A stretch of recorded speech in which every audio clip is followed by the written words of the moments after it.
NEET जो है वो मेडिकल का क्या है, सबसे बड़ा एग्जाम। इसके अंतर्गत जैसे नीट में मेडिकल का प्री टेस्ट होता है, ठीक, मेडिकल एंट्रेंस एग्जाम।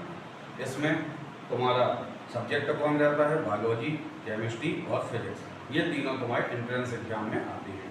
अब इसमें जो तुम लोगों ने इंटर में या 11वीं में जो फिजिक्स पढ़ी है उसका थोड़ा सा डीपली आए, ठीक है। इसके लिए तुम्हें एक अलग से तैयारी करनी पड़ेगी, ठीक है।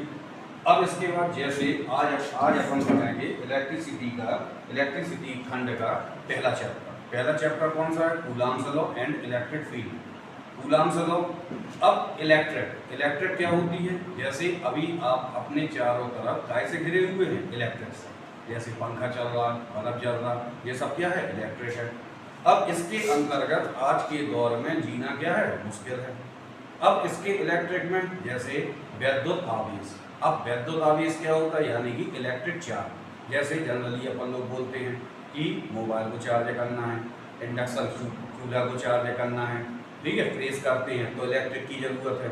तो इलेक्ट्रिक आज की दौर में क्या है, जीवन की सबसे बड़ी ज़रूरत है। अब विद्युत आवेश क्या होता है, आवेश का मतलब है चार्ज। जैसे मोबाइल को कहा जाता है कि चार्जिंग करना। अब इसके अंतर्गत आवेश कितने टाइप के होते हैं, आवेश होते हैं दो प्रकार के। कौन कौन, पॉजिटिव चार्ज और नेगेटिव चार्ज, यानी कि धन आवेश और ऋण आवेश।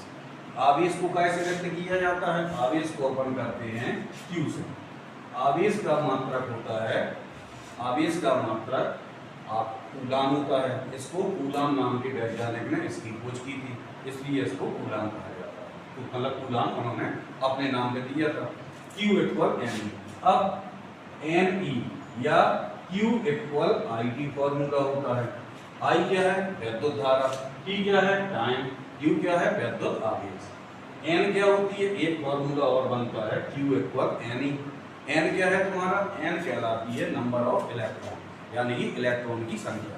E क्या है, इलेक्ट्रॉन का आवेश। 1 इलेक्ट्रॉन का आवेश कितना होगा, 1.6 इंटू गुणे 10⁻⁻19 कूलाम, ठीक है, इतना होगा। इलेक्ट्रॉन के आवेश को ही मूल आवेश कहते हैं, ठीक है। और इसमें एक डेफिनेशन आती है तुम्हारी आवेश का क्वांटीकरण। क्वांटीकरण क्या होता है कि कोई भी चीज पे आवेश कोई भी चीज पे आवेश तुम्हारा जाके